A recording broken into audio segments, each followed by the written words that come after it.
معاشی کارکردگی پر اس میں مسلسل اضافہ ہو رہا ہے، اور ہم پاکستان میں اوورسیز پاکستانیز کی اس کنٹریبیوشن کو بے حد سراہتے ہیں، اور میں سمجھتا ہوں کہ اوورسیز پاکستانیز کی یہ ریمیٹنسز پاکستان کے لیے آب حیات کا کام دیتی ہیں، اور ہر اوورسیز پاکستانی جو اپنی ریمیٹنس بھیجتا ہے وہ پاکستان کی ڈیولپمنٹ میں معمار ہے، وہ اپنے حصے کی اینٹ لگاتا ہے.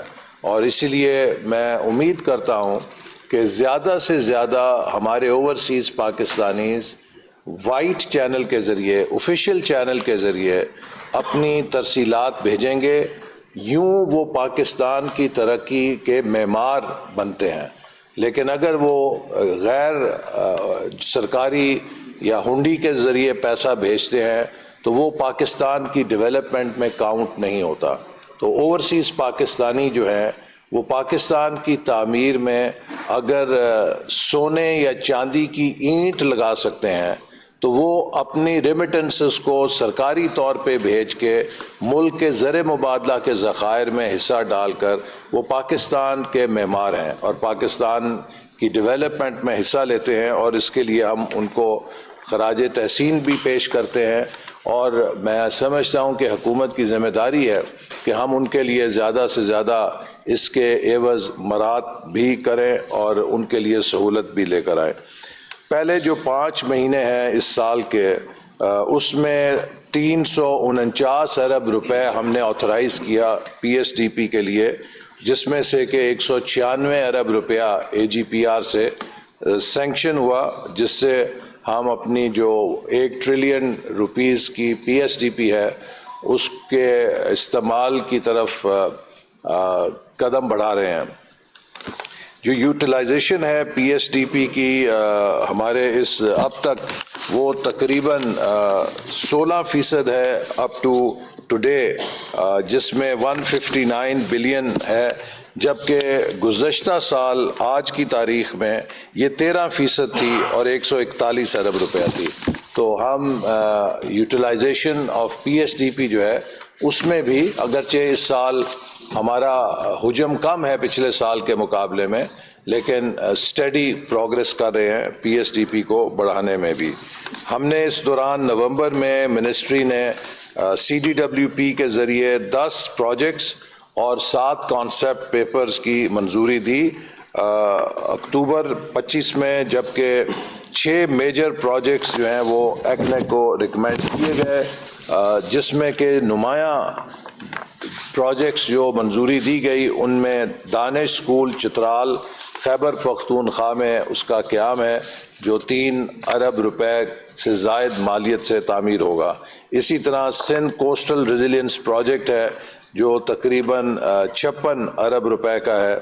پھر یونیورسٹی آف تربت کی توسیع کے لیے فیز 2 کے منصوبے کی منظوری دی گئی، تاکہ بلوچستان میں یونیورسٹی آف تربت بھی مسلم لیگ نون نے اپنے پچھلے دور میں اس کی تعمیر کی تھی، اور مجھے خوشی ہے کہ یونیورسٹی آف تربت بلوچستان کے اندر ایک اہم جامعہ کے طور پہ ابھری ہے، جس میں تقریباً 5000 کے قریب اسٹوڈنٹس زیر تعلیم ہیں.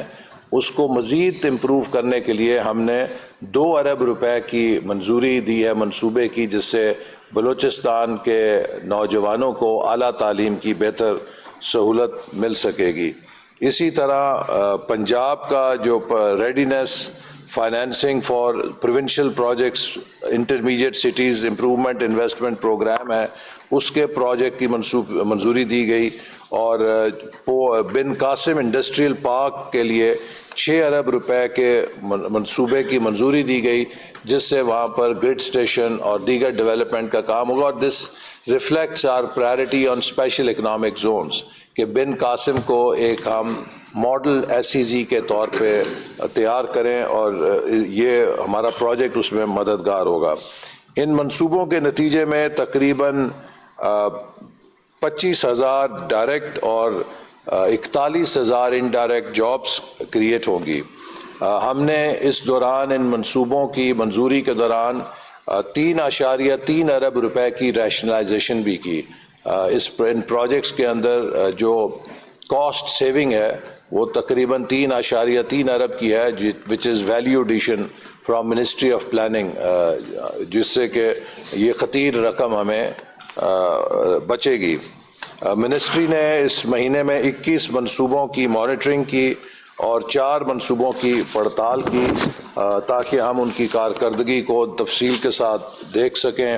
اسی طرح 6.9 یا 7 ارب روپے سے ری ویمپنگ آئی ٹی انڈسٹری لینڈسکیپ منصوبے کی بھی منظوری دی گئی کہ جو پاکستان کے آئی ٹی کے شعبے کو گلوبل ٹیکنالوجی ڈیسٹینیشن بنانے میں مدد دے گا اور ہمارے 21,000 سے زیادہ نوجوانوں کو سکلز دے گا نئے، اور ساتھ ہی ساتھ ہمارا I T ecosystem strengthen ہوگا۔ اس میں آئی ٹی سینسس جو ہے وہ پی بی ایس کے ساتھ مل کے کیا جائے گا تاکہ ہم دیکھ سکیں کہ ہمارے ملک کے اندر آئی ٹی کی کیپیبلٹی کا کیا اس وقت درجہ ہے، اس کی بیس لائن کیا ہے، اور اس سے پھر ہم آگے کے لیے منصوبے بنا سکیں۔ نومبر کے مہینے میں آئی انڈر ٹوک وزٹ آف یو کے، اور آئی ایم ہیپی ٹو سے کہ اس دوران ہمیں پاکستان میں پہلی دفعہ یو کے کی نمبر 1 یونیورسٹی اور دنیا کی ٹاپ 10 یونیورسٹی آف کیمبرج کے ساتھ 2 بہت اہم معاہدے کیے۔ ایک انسٹیٹیوٹ آف میٹیریل سائنسز قائم کرنے کا قائد اعظم یونیورسٹی میں کیمبرج یونیورسٹی کے انسٹیٹیوٹ آف میٹیریل سائنسز کے تعاون سے۔ آنے والے وقت میں material sciences are going to be, new materials are going to be game changer, اور synthetic materials, man made materials ہر شعبے کے اندر جو تبدیلی لے کر آ رہے ہیں، اگر اس میں ہماری صلاحیت نہیں ہوگی تو ہم کسی بھی شعبے میں کامیاب نہیں ہو سکتے مینوفیکچرنگ کے اندر۔ تو یہ کیمبرج یونیورسٹی کے اشتراک سے state of the art material science department ہمارے مستقبل کی ترقی کے اہم پلر کے طور پہ انشاءاللہ کردار ادا کرے گا۔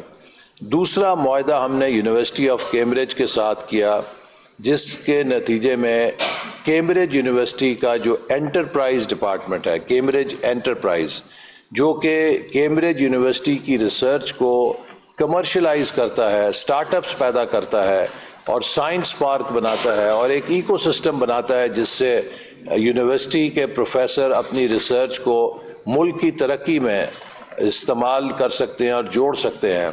اس سے ٹرانسفر آف نالج اور لرننگ کرنے کے لیے ہم نے باقاعدہ ایم او یو کیا ہے، اور آج اس کے تحت باقاعدہ یونیورسٹی آف کیمبرج کے senior pro vice chancellor doctor Kamal Munir صاحب ہمارے ایچ ای سی کے تعاون سے اور پائیڈ کے تعاون سے ایک ورکشاپ ابھی اس وقت کر رہے ہیں جس میں وائس چانسلرز بھی شریک ہیں، اور ہمارا ہدف ہے کہ ہم اگلے 3 سے 4 سالوں میں اپنی تمام یونیورسٹیز کو انوویشن ہبس کے طور پہ تیار کریں، اور ہماری ریسرچ یونیورسٹیز کے اندر امپیکٹ فیکٹ جرنلز کے لیے نہیں ہونی چاہیے، بلکہ ہمارے مقامی مسائل کو حل کے حوالے سے ان کے امپیکٹ کے اوپر زور ہونا چاہیے کہ ان کا نیشنل ڈیولپمنٹ امپیکٹ کیا ہے۔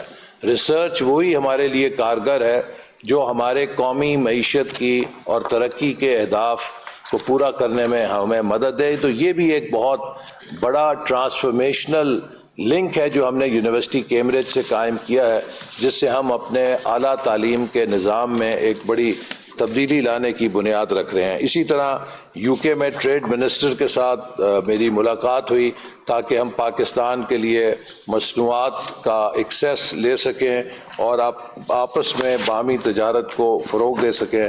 اور finally we had a very successful Oxford University کے اندر اڑان پاکستان کانفرنس، جس میں کہ یو کے میں پاکستانی ڈائسپورا نے وہاں کے 35 یونیورسٹیوں کے اکیڈمیشنز نے جو مختلف یونیورسٹیوں میں پاکستانی اساتذہ ہیں، ان کی کمپنیز کے نمائندوں نے اور ان کے لیڈنگ پروفیشنلز نے شرکت کی، اور ان سب نے اڑان پاکستان کو سراہا اور اپنے بھرپور تعاون کا یقین دلایا۔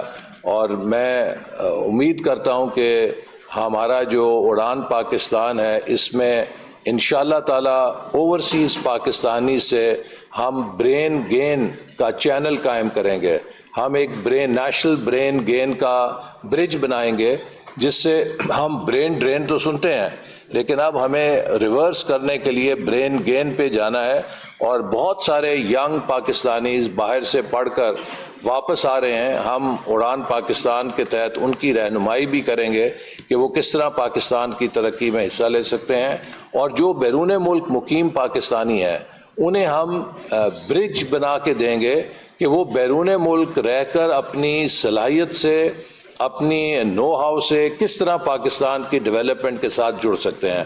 That way they can be part of Pakistan brain gain, اور ہم ان کی صلاحیت کو پاکستان سے منسلک کر کے فائدہ اٹھا سکتے ہیں. چونکہ دنیا میں ہر کامیاب ملک نے اپنی امیگرنٹ جو پاپولیشن ہے، جو ان کی نان ریزیڈنٹ پاپولیشن ہے، اس سے جڑ کر ترقی حاصل کی ہے. چاہے وہ چائنا تھا، چاہے وہ ملیشیا تھا، چاہے وہ سنگاپور تھا، چاہے وہ ہمارا ہمسایہ ملک تھا، چاہے کوئی بھی ملک ہے، اس کے ڈائسپورا نے ایک بہت اہم کردار ادا کیا ہے by bringing investments, by bringing new ideas, by bringing their experiences, اور اس سے وہ اپنے ملک کو انہوں نے فائدہ دیا. تو ہم بھی ایک Pakistan brain gain program launch کر رہے ہیں، جس سے جو پاکستانی ٹیلنٹ اوورسیز ہے اس کو پاکستان کی ترقی کے ساتھ جوڑیں گے تاکہ وہ اپنا کردار ادا کر سکیں اور کنٹریبیوٹ کر سکیں. تھینک یو ویری مچ.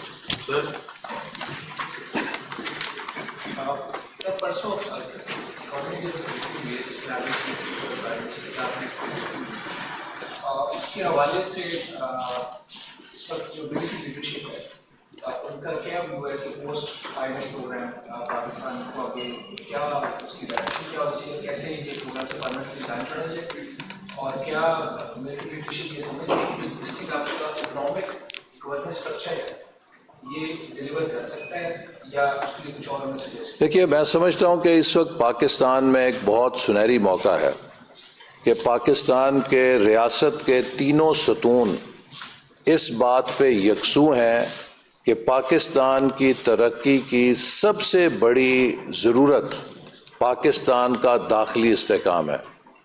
چونکہ ہم نے 75-78 سالوں میں دیگر ممالک سے مار اس لیے نہیں کھائی کہ ہمارے پاس ترقی کا منصوبہ نہیں تھا. ہم نے ویژن 2010 بنایا، ہم نے ویژن 2025 بنایا، جن کو دنیا کے بہترین اکانومسٹ نے سراہا کہ یہ بہت اچھا ترقی کا منصوبہ ہے.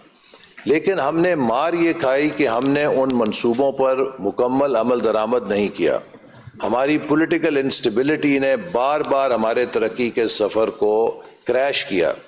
تو لہٰذا اب ہر کوئی پاکستان کے ماضی سے یہ سبق سیکھ چکا ہے، اور ان کامیاب ممالک کی تاریخ سے بھی یہ سبق بڑے روشن طرح واضح ہے کہ جن ممالک نے ترقی کی ہے انہوں نے امن کے ذریعے، سیاسی استحکام کے ذریعے، پالیسیز کے 10-10 سال کے تسلسل کے دورانیوں کے ذریعے، اور اپنی ماڈرنائزیشن اور ریفارم کے ذریعے، کانٹینیوس ریفارم کے ذریعے اس راستے پہ چل کے ترقی کی ہے. ہمارے پاس ریفارم کے پروگرام تو آئے، لیکن نہ امن دستیاب تھا، نہ استحکام تھا، اور نہ پالیسیوں میں تسلسل تھا. بار بار ہم پالیسیز کو ریورس کرتے رہے. اس کے نتیجے میں پاکستان مطلوبہ نتائج حاصل نہیں کر سکا. اب ہمارا اصل امتحان یہ ہے کہ اگر ہم نے واقعی اپنے پیروں پہ کھڑا ہونا ہے اور بیرونی سہاروں سے آزاد ہونا ہے، IMF کی بیساکھی کو خیر باد کہنا ہے، اس کا ایک ہی راستہ ہے کہ ہم پاکستان کے اندر زر مبادلہ کمانے کی صلاحیت پیدا کریں، اس کو فل پوٹینشل کے اوپر لے کے جائیں. اور اس کا کیا ذریعہ ہے؟ اس کا پہلا ذریعہ ہے ایکسپورٹ. ہم بدقسمتی سے پاکستان کے ایکسپورٹ پوٹینشل کو ہارنس کرنے میں ناکام رہے ہیں. 1990 میں پاکستان کی $5 ارب کی ایکسپورٹ تھی، ویتنام کی $2.5 ارب کی ایکسپورٹ تھی. آج ویتنام کی $400 ارب کی ایکسپورٹ ہے اور ہم $40 ارب کے اوپر بیٹھے ہیں. تو اس لیے ہمارا جو اڑان پاکستان کا فوکس ہے اور ہماری جو ریکمنڈیشن ہے ٹو دا نیشنل لیڈرشپ، وہ یہی ہے کہ پوری حکومتی مشینری کو یکسوئی کے ساتھ پاکستان کے ایکسپورٹ ڈیولپمنٹ پوٹینشل پر کام کرنے کے لیے ضرورت ہے. اور ہم 2029 تک ہر قیمت پہ $63 بلین کے ہدف کو قومی ترجیح نمبر 1 بنا کے حاصل کریں تو ہم آئی ایم ایف کے پروگرام سے نکل جائیں گے. ہم آئی ایم ایف کے پروگرام میں کیوں جاتے ہیں؟ اس لیے کہ ہم اپنی ترقی کی جو زر مبادلہ کی ضرورت ہے اسے پورا نہیں کر سکتے. جو ہی ہم ہیٹ اپ ہوتے ہیں یا گروتھ کی طرف جاتے ہیں ہماری امپورٹ کی ایپیٹائٹ بڑھتی ہے لیکن کورسپونڈنگلی ہم ایکسپورٹ جنریٹ نہیں کر سکتے. لہٰذا ایک کرنٹ اکاؤنٹ پہ دباؤ آتا ہے, گیپ ہوتا ہے, اور اس کو پورا کرنے کے لیے ہمیں یا دوست ممالک سے مدد لینی پڑتی ہے یا پھر آئی ایم ایف سے پروگرام لینا پڑتا ہے. تو اگر ہم نے آئی ایم ایف کے اس پروگرام کو آخری پروگرام بنانا ہے تو اس کا ایک ہی راستہ ہے کہ سب مل کر پاکستان کے ایکسپورٹ پوٹینشیل کو بڑھانے میں کام کریں. پاکستان ابھی اپنے ایکسپورٹ کے پوٹینشیل پہ ہمارے مطابق صرف 20% کام کر رہا ہے. 80% گنجائش موجود ہے جو ہم ایکسپورٹ کے پوٹینشیل کو بڑھانے میں اگلے 5 سے 10 سالوں میں حاصل کر سکتے ہیں, اور اس پر ہمیں پوری توجہ دینی ضرورت ہے. یہ ہماری ریکمنڈیشن ہے. اس کے لیے ہم نے ایک روڈ میپ نیشنل لیڈرشپ کو دیا ہے. اسی طرح دوسرا جو ناکامی ہے ہماری وہ یہ ہے کہ ہم نے پاکستان میں export driven foreign direct investment لانے میں ناکام رہے ہیں. ہماری ایف ڈی آئی تقریباً $2 ارب کی ہے, اور جو ایف ڈی آئی آتی ہے وہ ڈومیسٹک مارکیٹ کی کنزمپشن کے لیے آتی ہے. اس ایف ڈی آئی سے ہم روپے کماتے ہیں, ایکسپورٹ نہیں کماتے. لہذا وہ ایف ڈی آئی بھی گلے کا پھندا بن جاتی ہے. ویتنام نے, ملیشیا نے, چائنا نے, جس نے بھی ایف ڈی آئی لی انہوں نے ایکسپورٹ کرنے کے لیے ایف ڈی آئی لی, اور یہ ہمارا چیلنج ہے. اب ویتنام میں دیکھیے تقریباً $20 سے $25 ارب کی سالانہ ایف ڈی آئی جاتی ہے. اس کی آبادی ہم سے آدھی ہے, ہمارے پاس اس سے دگنی آبادی ہے لیکن $2 ارب $1.5 ارب کی ایف ڈی آئی آتی ہے. تو لہٰذا یہ ایک نیشنل امپیریٹو ہے ایف ڈی آئی لانے کے لیے. کیا کرنا ہے کہ فورن انویسٹر کیا دیکھتا ہے؟ وہ 3 چیزیں دیکھتا ہے. وہ پہلا امن دیکھتا ہے کہ اس ملک میں امن ہے. دوسرا وہ اس ملک میں پالیسیز کو دیکھتا ہے کہ تسلسل ہے یا نہیں ہے. تیسرا وہ اس ملک میں ایک اسٹرانگ لیگل سسٹم دیکھتا ہے کہ اس کے پراپرٹی رائٹس, اس کی انویسٹمنٹ جو ہے کیا وہ سیکیور ہوگی, کیا وہاں کا عدالتی نظام اس کو تحفظ فراہم کرے گا کہ کوئی اس کے ساتھ زیادتی نہ کرے, اس کے وسائل پہ قبضہ نہ کرے, اور ایک انیبلنگ انوائرمنٹ کریٹ کرنی ہے. اور یہ ہمارا چیلنج ہے اور ہم سب کو مل کر اس پہ کام کرنا ہے. تو یہی وہ راستہ ہے کہ جس پہ چل کے ہم آئی ایم ایف کے پروگرام سے نجات حاصل کر سکتے ہیں. چونکہ ہم آئی ایم ایف کے پاس اس لیے جاتے ہیں کہ ہمارے اسٹرکچرل پرابلمز ہیں, ہمارے اندر ہولز ہیں, اور وہ ہول اگر ہم پلگ نہیں کریں گے تو آپ جتنے مرضی ڈالر لے آئیں 2 4 5 سال بعد پھر آپ وہیں جا کے کھڑے ہو جائیں گے. تو اس لیے ہمارا جو پریزنٹیشن یا ہماری سفارشات تھیں وہ یہی تھیں کہ ہمیں اگر اس پروگرام کو آخری بنانا ہے تو 2 کام کرنے ہیں. ایک یہ ہے کہ اس پروگرام کے دوران چونکہ ہم ایک ڈسپلن کے اندر ہیں, ہم زیادہ انویسٹمنٹس نہیں کر سکتے, تو ہمیں پوری توجہ سے اگلے 2 سالوں میں ریفارمز کے اوپر کام کرنا ہے تاکہ اس سے ایک مضبوط پائیدار ترقی کی بنیاد بنے. اور ہم نے اسی لیے 2026 کو ایئر آف ریفارمز کے طور پہ تجویز دی ہے, اور اس میں 12 شعبوں کی نشاندہی کی ہے کہ ان 12 شعبوں میں ہمیں بھرپور رفتار کے ساتھ اگلے سال اصلاحات لانی چاہیے تاکہ پاکستان کو ایک فیوریبل ڈیسٹینیشن بنا سکیں, پاکستان کو بزنس اور انویسٹمنٹ فرینڈلی ڈیسٹینیشن بنا سکیں. تو یہ کام کرنے کے لیے بہت بڑی سرمایہ کاری کی ضرورت نہیں ہے. اس کے لیے ہم نے صرف انتظامی فیصلے کرنے ہیں, قانونی اصلاحات کرنی ہے اور اپنے نظام کی اصلاح کرنی ہے. تو اگر ہم یہ کام اگلے سال کر لیں تو اس سے پاکستان کو ایک مضبوط بنیاد ملے گی کہ بیونڈ آئی ایم ایف ہم فورن ڈائریکٹ انویسٹمنٹ زیادہ لے کر آ سکتے ہیں, ہم اپنے بزنس مین کو زیادہ متوجہ کر سکتے ہیں کہ وہ پاکستان میں انویسٹمنٹ کریں. تو اس سے ہم انشاءاللہ اپنے اہداف حاصل کر سکتے ہیں. اور میں سمجھتا ہوں کہ یہ ایک بہت بڑی بلیسنگ ہے اس وقت کہ پاکستان کی تاریخ میں شاید کبھی کسی ملٹری لیڈرشپ نے سول حکومت کو ملک کی معاشی ترقی کے لیے استحکام میں اپنا کردار ادا کرنے کے لیے ایسا تعاون پیش نہیں کیا جیسا کہ موجودہ فوجی قیادت اس وقت کر رہی ہے، تو اس کا ہمیں بھرپور فائدہ اٹھانا چاہیے. وہ اصلاحات تیزی کے ساتھ ان پر ہم کوشش کریں گے کہ عمل درآمد کریں، اور اس کے نتیجے میں ایک ملک کے اندر استحکام کو مضبوط کریں، چونکہ فورن انویسٹر اسی چیز کو دیکھتا ہے. اور ماضی میں بدقسمتی سے جب بھی ہمارے ریاست کے ستونوں میں ہم آہنگی نہیں رہی، اس سے پولیٹیکل کرائسس پیدا ہوا ہے. تو یہ ایک اس وقت گاڈ گیون اپرچونٹی ہے کہ اگر ہم نے اس کا فائدہ نہیں اٹھایا تو شاید پھر تاریخ ہمیں معاف نہیں کرے گی.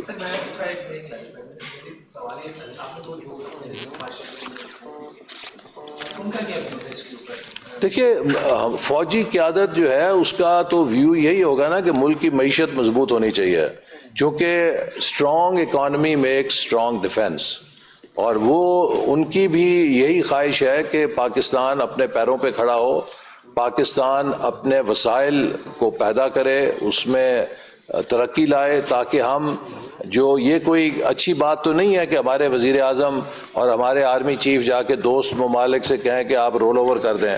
اس سے عزت تو نہیں بنتی. عزت تو اس سے بنتی ہے کہ ہم اپنے وسائل خود پیدا کریں اور اپنے اخراجات کے لیے کسی کے دست نگر نہ ہوں. تو military leadership fully commits reforms in the country. They fully commit کہ Pakistan should develop its own fullest potential. We should harness our own capabilities تاکہ we don't depend on others. ہم دائیں بائیں نہ دیکھیں اور اپنے پیروں پہ کھڑے ہوں، خود انحصاری حاصل کریں. تو ان کی تو یہی ہمیشہ سے توجہ ہے، یا ان کی جو ایڈوائس ہے وہ یہی ہے، اور یہی ہماری ضرورت ہے. ہم بھی یہی چاہتے ہیں. سر یہ بتائیں کہ اگر آئی ایم ایف کی رپورٹ کو دیکھیں، ہم 63 یا 60 بلین ڈالرز کی تو بات کرتے ہیں، لیکن آئی ایم ایف جو ٹریجیکٹری دکھا رہے ہیں وہ 45-46 بلین ڈالرز سے اوپر جانے کی بات نہیں کرتے. دوسری بات یہ ہے سر کہ یہ جو ڈیولپمنٹ ایکسپینڈیچرز ابھی تک ہوئے ہیں یوٹیلائزیشن، اس میں ایس ڈی جیز پروگرام کا کتنی یوٹیلائزیشن اسی پروپورشن سے ہے نا جیسے ساری ہو رہی ہے. جس طرح ٹوٹل وہ تو ایک آپ کو پتہ ہے سیٹ ایک کرائیٹیریا جس کے ساتھ ریلیزز ہوتی ہیں، تو اسی کے مطابق جو فارمولہ ہے فائنینس کا اس کے مطابق ہو رہی ہیں. لیکن آئی ایم ایف کے جو تخمینے آپ نے دیکھا ہے کہ ماضی میں بھی جو ہمارا تخمینہ تھا کہ ہمارا کتنا خسارہ ہوگا وہ اس کو زیادہ پروجیکٹ کر رہے تھے، لیکن بعد میں یہ پتہ چلا کہ جو ہمارا تخمینہ تھا وہ درست تھا. تو لہٰذا ہماری جو اسیسمنٹ ہے وہ ہمارے اپنے حالات کے مطابق ہے، ان کی ایک انڈیپینڈنٹ اسیسمنٹ ہے. لیکن ہم یہ سمجھتے ہیں کہ اگر ہم بھرپور طریقے سے گورنمنٹ اور پرائیویٹ سیکٹر مل کے کام کریں تو ہم اگلے 4 سالوں میں پاکستان کی ایکسپورٹس کو $20 ارب سے بڑھانا کوئی ہمارے لیے ناممکن کام نہیں ہے. یہ ممکن ہے، ہم اسے کر سکتے ہیں.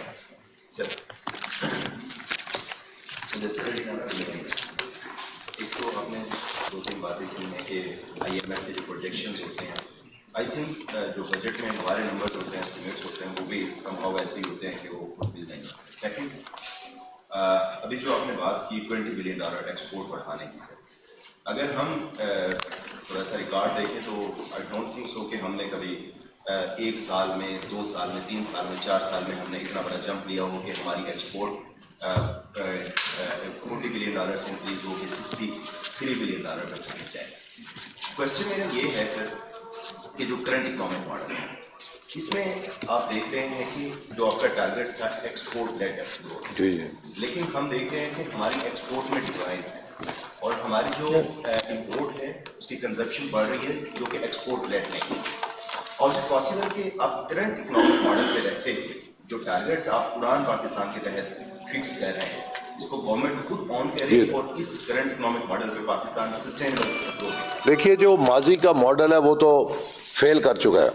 ماضی کے ماڈل میں کبھی ہم نے ایکسپورٹس کو پرائرٹی نہیں دی، اور اسی لیے جو اڑان ہے اور اس میں جو ہماری پریزنٹیشن ہے اس میں ہم نے ایک پورا خاکہ دیا ہے. ہم نے مختلف اقدامات تجویز کیے ہیں کہ کس طرح پاکستان جو ایک امپورٹ سبسٹیٹیوشن پہ چلتا رہا 78 سال، ہم ایک ایکسپورٹ لیڈ گروتھ کی طرف جائیں. اور میں سمجھتا ہوں کہ اگر ان اقدامات پہ ہم پوری طرح عمل درآمد کریں تو we are much below our potential. دیکھیے یہ تب آپ جو بات کر رہے ہیں نا کہ ہم اتنی نہیں کر سکتے، یہ تب ہے کہ اگر ہم ہائی پوٹینشیل پہ جا رہے ہیں تو مزید کیسے جانا ہے. ہم تو ابھی بہت انڈر پوٹینشیل ایکسپورٹ کر رہے ہیں، تو تھوڑی سی ایفرٹ کے ساتھ we can make big gains provided we have a focus کہ ہم نے اب صرف ایکسپورٹ کو قومی ایمرجنسی اور ترجیح کے طور پہ لے کے چلنا ہے.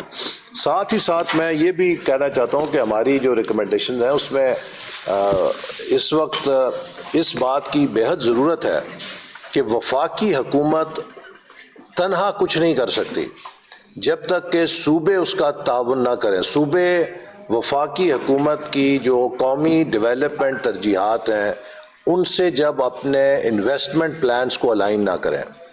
ہمیں اس وقت سینرجی کی ضرورت ہے، اور ہماری یہ بھی تجویز ہے کہ ہم سمجھتے ہیں کہ جو واحد فورم ہے وہ NEC ہے.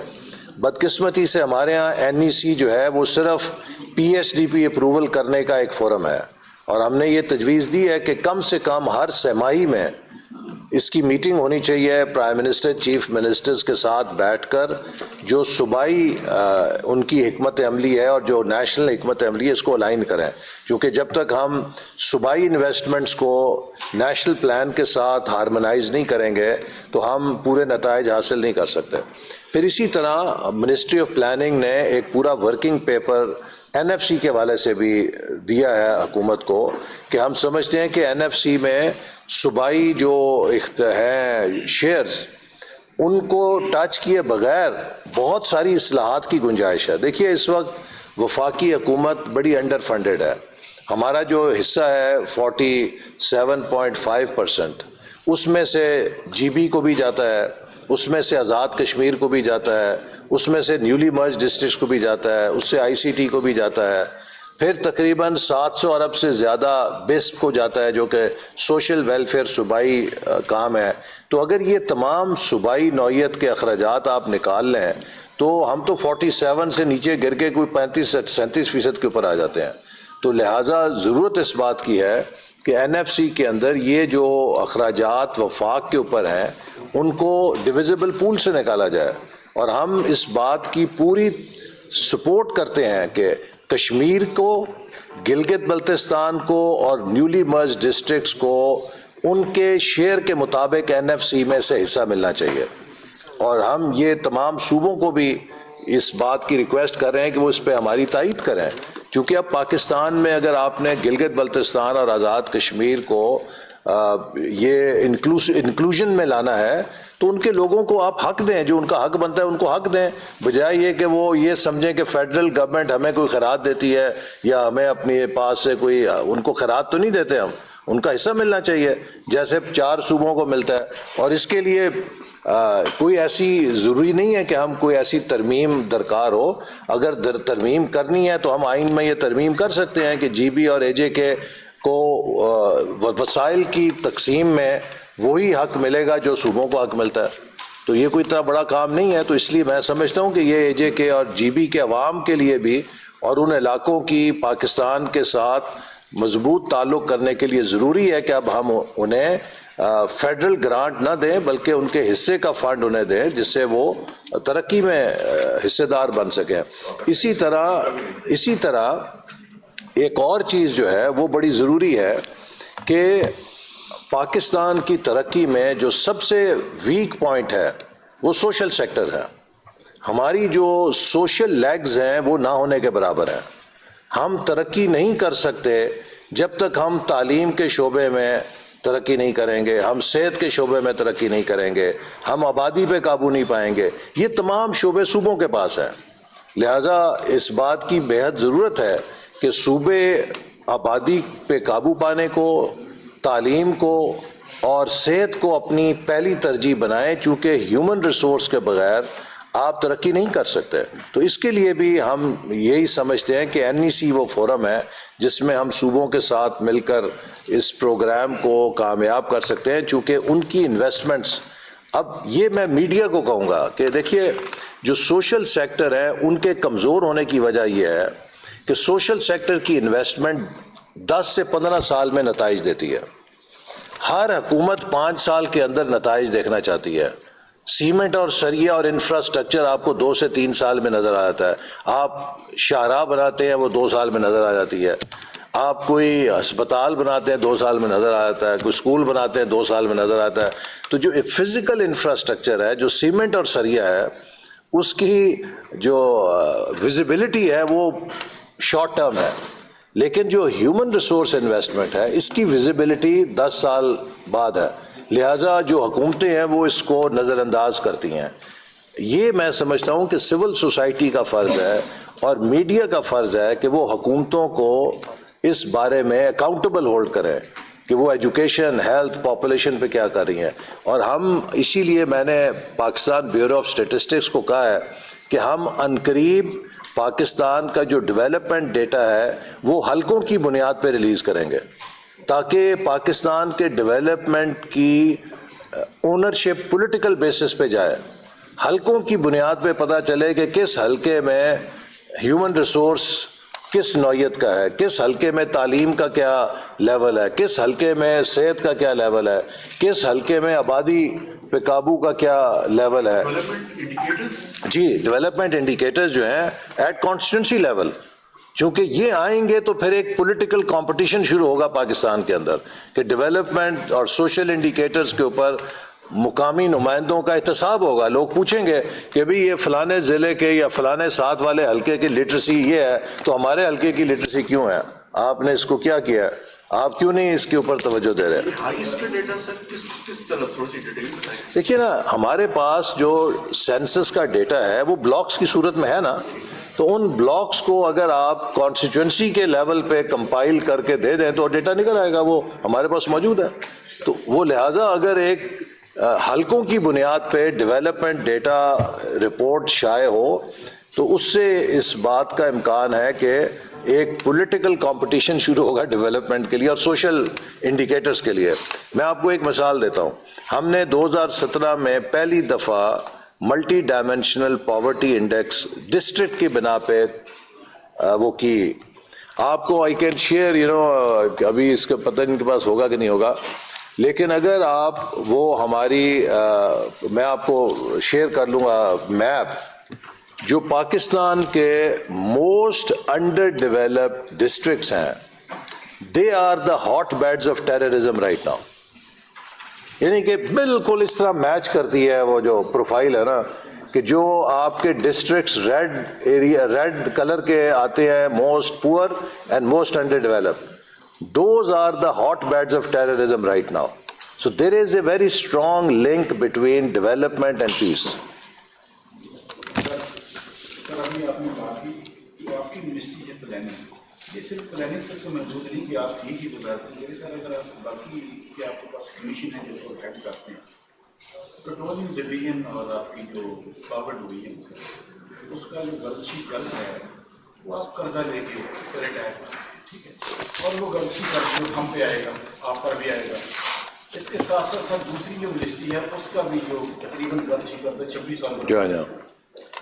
تو سر اس طرح کی جو پلاننگ میں یہ پیسے جو اتنے مطلب وزارت جو آپ کے اداروں کی نااہلی ہے، خاص طور پر ان دونوں وزارتوں سے، ان کو پوچھتا ہے جو آپ کا جو پلاننگ ہے جو یہ اسی لیے دیکھیے سر جو ممبر ہیں، جو ممبر انرجی ہے خاص طور پر، ان سے رابطے میں ہوتے ہیں، آپ رپورٹ نہیں کرتے ہیں. دیکھیے منسٹری آف پلاننگ کا جو شعبہ ہے، ہم پلان بناتے ہیں اور ہم کوشش کرتے ہیں کہ وزارتوں کے ساتھ مل کر اس پہ عمل درآمد کی نگرانی کریں، لیکن جو ایگزیکیوشن ہے وہ متعلقہ وزارتوں کی ذمہ داری ہے. Ministry of planning is not implementation اور ایگزیکیوشن باڈی. تو لیکن ہماری کوشش، ہم اگر پلان بنائیں جو ہوا میں رہے گا، اس پہ عمل درآمد نہیں ہوگا تو اس کا کیا فائدہ. تو اس لیے ہماری کوشش یہ ہوتی ہے کہ ہم متعلقہ وزارتوں سے مل کر کوشش اس پہ کریں کہ ان کے نتائج نکلیں اور وہ اس پہ عمل درآمد کریں.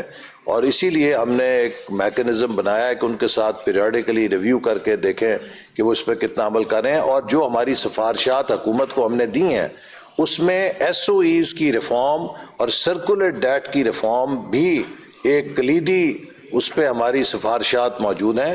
اور جو ہم آج ایک ورکشاپ سے آغاز کر رہے ہیں ریفارمز کے سال کے لیے تیاری کا، اس میں یہ ایک سیکٹر یہ بھی شامل ہے جو 12 سیکٹر ہیں کہ اگلے سال ہم ان میں اصلاحات کو کس طرح تیز کریں تاکہ یہ جو ہولز ہیں پاکستان کی اکانومی کے یہ بند ہو، نہ صرف گردشی جو قرضہ ہے بلکہ ایس او ایز میں بھی 1 ٹریلین روپیز سالانہ ہم کھو رہے ہیں جو اسٹیٹ اونڈ انٹرپرائزز ہیں. تو یہ ہول جتنے ہیں پاکستان کے ہمیں پلگ کرنے ہوں گے تبھی ہم آئی ایم ایف سے نجات حاصل کر سکیں گے، ورنہ تو پھر بار بار جانا پڑے گا واپس. ٹھیک ہے گردشی قرضہ جو دونوں ہے نا، پیٹرولیم کا وہ بھی ساتھ جی. کے اوپر اور جو گیس کا ہے وہ بھی ساتھ بھی. جی ہاں بالکل صحیح ہے. Naveed Butt from Business Recorder News کی طرف سے. سر کوٹ میں یہ پلاننگ کمیشن کو یہ کہا گیا ہے کہ تمام جو ڈیولپمنٹ پروجیکٹ ہیں اس کو کلائمیٹ چینج کے حوالے سے جو تبدیلی آ رہی ہے اس کا 30% اس کو ویٹیج دینا چاہیے، اور یہ بھی کہا گیا ہے کہ 7.5 بلین روپے سے جو زیادہ لاگت والے تمام منصوبے اس صورت میں بجٹ میں شامل کیے جائے جب ان کا ماحولیاتی جائزہ دیا جا چکا ہو. پھر انہوں نے کہا کہ ایک ایسا میکانزم بنایا جائے کہ ان کے اخراجات صوبائی سطح پر جو ہے وہ چیزوں کو دیکھیں اور پھر وہ پروجیکٹ ان میں شامل کیے جائیں. اس حوالے سے آپ دیکھیے، ہم نے پہلے ہی آئی ایم ایف کے کہنے سے پہلے ہی اپنی پروجیکٹ اپریزل کے اندر جو سسٹینیبلٹی ہے اور گرین کوڈز ہیں انہیں شامل کر دیا ہے، اور کوئی بھی ہمارا منصوبہ سی پیک کے جتنے بھی ہم نے منصوبے کیے وہ انوائرمنٹل پروٹیکشن ایجنسی کی این او سی کے بغیر ان پر کام نہیں کیا گیا. یہ ہمارے ہر منصوبے کے لیے لازم ہے کہ اس کا انوائرمنٹل امپیکٹ انالیسس ہو اور وہ اس کے تقاضوں کو پورا کرے تاکہ ہم سسٹینیبلٹی کے معیار پر پورا ہو سکیں. تو آئی ایم ایف نے بھی جو بات کی ہے وہ ٹھیک کی ہے، چونکہ ہم کلائمیٹ ولنریبل ہیں کنٹری، لیکن یہ اس سے پہلے ہی ہم اپنے ایس او پیز میں چیز شامل کر چکے ہیں. دوسری بات، ہم اس بات کے بالکل حامی ہیں اور یہ کہہ رہے ہیں کہ جو ماضی میں 4 سال جو ہمارے سے پہلے گزرے اس میں پی ایس ڈی پی کے اندر صوبائی نوعیت کے پروجیکٹس کی بھرمار کر دی گئی. اب ہم نے ان کی تطہیر کا عمل شروع کیا ہے. صوبوں کے پاس تقریباً 60% وسائل جاتے ہیں، انہیں اپنے منصوبے اپنے وسائل سے کرنے چاہیے. ہمارے پاس تو اپنے منصوبے جو ہیں وفاقی کلیدی منصوبے ہیں، ان کے لیے بھی مطلوبہ فنڈز درکار نہیں ہوتے. اور ابھی آپ دیکھیں کہ پی ایس ڈی پی کو اگر آپ دیکھیں تو دیامیر بادشاہ ڈیم کے لیے ہم نے 20 ارب روپے رکھے شاید، جبکہ اگر ہم نے اسے مکمل کرنا ہے تو ہمیں 200 ارب چاہیے سال کے. اور اس کے لیے اب ہم دیکھ رہے ہیں کہ کیا نان پی ایس ڈی پی فنڈز ہم کس طرح پی ایس ڈی پی کے باہر سے فنڈز لا سکتے ہیں تاکہ 2030 تک دیامیر بادشاہ ڈیم مکمل ہو. چونکہ یہ پاکستان کا واٹر سیکیورٹی ایک بہت بڑا تھریٹ بن گیا ہے، خاص طور پہ بھارت کی طرف سے جو ویپنائزیشن آف واٹر ہے. ابھی آپ دیکھیے چناب کے اوپر بھارت نے پانی کو روک کے اپنی شرارت کا اور اپنے زہر کا ثبوت دیا ہے. یہ دنیا کے اندر کسی بھی قانون میں اس کی اجازت نہیں ہے، لیکن بھارت نے ثبوت دیا ہے کہ وہ کسی بین الاقوامی ضابطے کو نہیں مانتا، وہ کسی قانون کو نہیں مانتا، وہ کسی اخلاقیات کو نہیں مانتا. اور ان کی گراوٹ کی یہ انتہا ہے کہ اب وہ پانی کو بھی ویپنائز کر رہے ہیں. تو اب جب آپ کا پالا ایک ایسے دشمن سے ہو کہ جو اخلاقیات سے بھی آ رہی ہے، بین الاقوامی قانون کو بھی نہیں مانتا، تو ہمیں اس کی پیش بندی کرنے کے لیے اپنے اقدامات اٹھانے ہوں گے اور ہمیں اپنے پانی کو محفوظ کرنا ہے. ہمیں اپنے پانی کے ذخیرہ کرنے کی صلاحیت کو بڑھانا ہے، اور اس پر ضروری ہے کہ تمام صوبے اب ایک قومی سوچ کے ساتھ یہ دیکھیں کہ ہم اپنے پانی کے ریزروز کو کیسے بڑھا سکتے ہیں، اور بالخصوص جو دریائے چناب کے اوپر بھارت کا اٹیک ہے اس کے رد عمل میں ہم کس طرح دریائے چناب پر اپنی کیپیسٹی ریزرو کی کریٹ کریں جس سے بھارت ہماری زراعت کو، ہماری فوڈ سیکیورٹی کو تھریٹ نہ کر سکے. سر ایک چیز کا نہیں کلیریفائی کیجیے، یہ $63 بلین کی ایکسپورٹ کی بات ہوتی ہے، اگر پاسٹ ہمارا کوئی گائیڈ ہے تو یہ تو نہیں ہوگا. اور آج آ کے آپ کے پاس 2 آپشن، ایک ہی بچتا ہے آپ کے پاس آپشن وہاں پہ ریمیٹنس. اب ریمیٹنس کی 2 طرح کی ہے، ایک تو جو ہاؤس کو بیچنا ہوتا ہے اپنے بچوں کے لیے، اپنی فیملی کے لیے، اس میں کچھ انویسٹمنٹ چاہتے ہیں، اور زیادہ پیسہ ہاؤسنگ سوسائٹیز میں. ہاؤسنگ سوسائٹیز کی انویسٹمنٹ کی جو پالیسیز ہوتی ہیں وہ بغیر کوئی خاص طور پہ اسلام آباد آپ دیکھیں چکری تک آپ کی ہاؤسنگ سوسائٹی اس سلسلے میں آپ کی پالیسی اس میں بھی ہم نے نا یہ ہاؤسنگ سیکٹر پر بھی اپنا پیکج اس پریزنٹیشن میں شامل کیا. یہ مسئلہ صرف اوورسیز پاکستانیز کے ریمیٹنس کا ہی نہیں ہے, یہ ہمارا اپنا داخلی مسئلہ بھی ہے. ہر سال 50 لاکھ کا ڈیفیسٹ ہم ایکیومولیٹ کر رہے ہیں ہاؤسنگ کے اندر. جو ہماری ہاؤسنگ ہے اس وقت اس میں ہر سال 50 لاکھ کی کمی ہے, اور اس کی ایک بڑی وجہ یہ ہے کہ ہمارے ملک میں جو فائنینسنگ انسٹرومنٹس ہیں وہ ساتھ نہیں دے رہے, اور جو ہاؤسنگ مارٹگیج انڈسٹری ہے وہ ہم نے ڈیولپ نہیں کی. تو یہ ہم نے پچھلے بجٹ میں بھی تجویز دی تھی, اور اب پھر ہم نے تجویز دہرائی ہے کہ ہمارے جو اب فور کلوجر لاز کا کام بن گیا ہے, مضبوط ہو گئے ہیں, اس پہ فیصلے آ گئے ہیں. اب کوئی ایسی رکاوٹ نہیں ہے کہ جس طرح ہمارے بینک گاڑیوں کے لیے لیزنگ کرتے ہیں وہ مارٹگیج فائنینسنگ کیوں نہیں کر سکتے. تو ہم اسٹیٹ بینک کے ساتھ مل کر کوشش کر رہے ہیں کہ اس ونڈو کو بڑھایا جائے, تاکہ یہ ہر پاکستانی کا خواب ہے کہ ایک نوجوان ہے کہ میرا اپنا گھر ہو. اور آپ 25 سال تک کرایہ ادا کرتے ہیں, لیکن 25 سال کے بعد بھی کرایہ دار کے کرایہ دار رہتے ہیں. لیکن اگر آپ کے پاس مارٹگیج فائنینسنگ ہو تو آپ اس کرایہ ادا کرنے کے ساتھ and of the day ownership بھی لے لیتے ہیں اس مکان کی. تو اس کے لیے ہم نے تجویز دی, اور یہ ایک ایسا ذریعہ ہے جس سے ہماری اکانومی میں بھی تیزی آئے گی, اور ہم بالخصوص اوورسیز پاکستانیز کی انویسٹمنٹ کو اٹریکٹ کر کے لا سکتے ہیں. آپ نے جو ایکسپورٹس میں کہا کہ ہونے والا کام نہیں, میں پھر دہراؤں گا. دیکھیے اب ہم کٹلری بناتے ہیں وزیر آباد میں اور گجرانوالہ میں, ایک مثال لے لیجئے. دنیا میں وہ ملٹی بلین ڈالر انڈسٹری ہے کٹلری کی. Why are we not exporting? کیوں؟ ہماری ویلیو چین پوری نہیں ہے. ہمیں صرف اپنے ان کلسٹرز کو ویلیو چین پر آگے لے کے جانا ہے, کہ ان کو تھوڑا سا ہینڈ ہولڈ کرنا ہے کہ آپ نے کس طرح کمپلائنس کرنی ہے انٹرنیشنل سٹینڈرڈز کی, آپ نے پیکیجنگ کیسے بہتر کرنی ہے, آپ نے مارکیٹ انٹیلیجنس لینی ہے, پتہ چلنا چاہیے کہ اس گلوبل سپلائی چین میں کس طرح آپ جڑ سکتے ہیں, آپ کس طرح اس گلوبل ڈسٹریبیوشن سسٹم میں جا سکتے ہیں. تو یکا یک یہ آپ کی جو کٹلری انڈسٹری ملک کو سپلائی کر رہی ہے, اس کو ایک گلوبل سکیل مل جائے گا. اسی طرح آپ کی سیرامکس ہے, ٹائلز ہے, آپ کے سینیٹری ویئر ہے, آپ کے فینز ہیں, آپ کی سرجیکل ہے, آپ کی ایپرل ہے. جیسے میں نے کہا کہ ہم 10 سے 20% پوٹینشیل پر ہے. We just have to create those linkages کہ یہ ویلیو چین پر آگے جائیں, تو 3 سے 4 سالوں میں آپ ایک نمایاں اضافہ دے سکتے ہیں ہماری ایکسپورٹ سیکٹر کی پرفارمنس میں, چونکہ ہم بنیادی طور پہ لو اینڈ کے اوپر صرف پروڈکشن میں ہیں. اب آپ گلاب کی مثال لے لیں, کینیا اور ایکواڈور دنیا میں اس وقت لیڈنگ ایکسپورٹر ہے ریڈ روزز کا. کیا ہم ریڈ روزز نہیں اگاتے؟ لیکن ہم ریڈ روزز کو قبروں پہ ڈال دیتے ہیں, جلسوں میں پھینک دیتے ہیں, یا شادیوں میں پھینک کے زمین پہ ضائع کر دیتے ہیں. تو why can not we sell our red rose in European markets? ہم کیوں نہیں اس گلاب کی پتی سے کاسمیٹکس اور میڈیسنز بنا سکتے, چونکہ ویلیو چین نہیں ہے نا. So this is our whole thrust کہ we need to move up on the value chain, اور ہم اس پہ ministry of industries, food and agriculture ان کے ساتھ مل کر کام کریں گے تاکہ یہ ویلیو چینز بنے. تو آپ دیکھیں پاکستان بڑی تیزی کے ساتھ ایکسپورٹ کے اوپر بڑھ سکتا ہے, لیکن بڑی وجہ یہی ہے کہ ہم نے وہ ویلیو چین نہیں بنائی اور خود کو ایک خام مال پیدا کرنے والی معیشت رکھا ہے. تو خام مال سے ویلیو ایڈیشن پر اگر ہم جائیں تو we can double triple our export potential. Sir ایک چیز جو ہے سر, ممبر ایکسپورٹ رکھیں ویسے کم ہے سر ویسے میں آپ وہ ہم نے اسی لیے ممبر پرائیویٹ سیکٹر ڈیولپمنٹ اسی لیے کیا تھا نا, اسی لیے کیا. میں اگر مگر جو ہے نا سر, اگر ساری گفتگو میں نہ ہونا سر تو یقین کریں بڑی چیزیں آگے بڑھ جائیں. لیکن یہ پتہ نہیں مجھے تو 30 ایئرز ہو گئے سر. پہلی میں نے پریس کانفرنس اٹینڈ کی تھی, وہ بتایا گیا تھا کہ ملک جو ہے وہ پتہ نہیں اب 6th 7th لارجسٹ 5th, لیکن آج تک لیکن مہتاب صاحب دیکھیے اس کی نہیں آپ نے امپورٹنٹ بات کی ہے.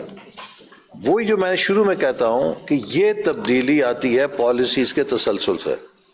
اگر آپ قیمت بڑی زیادہ ہیں جی, تبدیلی کی قیمت ہاں تو آپ نے دیکھا نا کہ تبدیلی کی قیمت ابھی بھی ہم ادا کر رہے ہیں. سو اب ہوپ فلی اب ایسی تبدیلیاں نہیں آئیں گی تو ملک ٹھیک ہو جائے گا. سر میں سوال پوچھنا چاہتا ہوں نیلم جیلم پہ سر, یعنی میں حیران ہوں. اس ٹائم سر ایک ایمرجنسی تھی ہمارے ساتھیوں کے اندر بھی, اور ہم جیسے لوگ جب لکھتے تھے کہ یار یہ سارا منصوبہ جو ہے یعنی ڈیڈ پروجیکٹ آپ اس میں کر رہے ہیں، اس میں ایک کمیشن بھی بنا سر، لیکن کچھ پتہ نہیں چلا ہوا کیا اس کا. دیکھیے اس کے اوپر بڑی تفصیل کے ساتھ بات ہوئی ہے. That again is a classic example کہ جب آپ پراپر پلاننگ نہیں کریں گے اور جو منسٹری آف پلاننگ اور پلاننگ کمیشن کے ایس او پیز ہیں ان کو فالو نہیں کریں گے تو you end up losing 500 billion rupees. اس وقت جلد بازی کے اندر جنرل مشرف کے دور میں نیلم جیلم کے منصوبے کو بغیر مکمل ڈیزائن کے، بغیر کنسلٹنٹ انگیج کیے بغیر 80 ارب روپے کا PC1 منظور کرا کے اس کو چالو کر دیا گیا. ہاں سر، پھر 80 کا ہوا، پھر چڑھتا گیا. پھر جب درمیان میں پہنچے تو اس کی میجر ڈیزائن ماڈیفیکیشن کر دی کہ نہیں جی اب ہمیں وہ ٹنل بورنگ مشین چاہیے، ہم نے اب اس کے اندر TBM انجیکٹ کرنی ہے. پھر اس میں TBM لے آئے. پھر اس کو چلتے گئے تو جو جتنا اس کا جیو لاجیکل سروے ہوا تھا وہ اس کے مطابق اوریجنل ڈیزائن میں تو نہیں تھا کہ جو آپ نے پھر ٹنل بورنگ مشینیں ڈالیں. تو میرا مقصد ہے کہ پھر وہ پلاننگ ہوتی رہی ایز یو گو بیسس پہ. نتیجہ یہ نکلا کہ ایک اتنا بڑا ڈیزاسٹر ہوا. اب اس کے اوپر ایک باقاعدہ انکوائری ہوئی ہے اور اس میں انٹرنیشنل کنسلٹنٹ کو انگیج کیا گیا اور اس نے بہت اچھا سفارشات دی ہیں، نقائص کی نشاندہی کی ہے، اور اب ہم اس کی روشنی میں اس کی ریکٹیفیکیشن بھی کرنے ہیں اور اس کو دوبارہ چالو کرنے کی طرف جا رہے ہیں. لیکن there are lessons learned that if you don't follow your processes تو یہ this is what happens کہ اجلت کے اندر جب بھی آپ بائی پاس کرتے ہیں تو پھر اس کا یہ نتیجہ نکلتا ہے. وہ پرائم منسٹر نے کمیٹی بنائی ہے کہ اس کی پھر رسپانسبلٹی فکس کریں.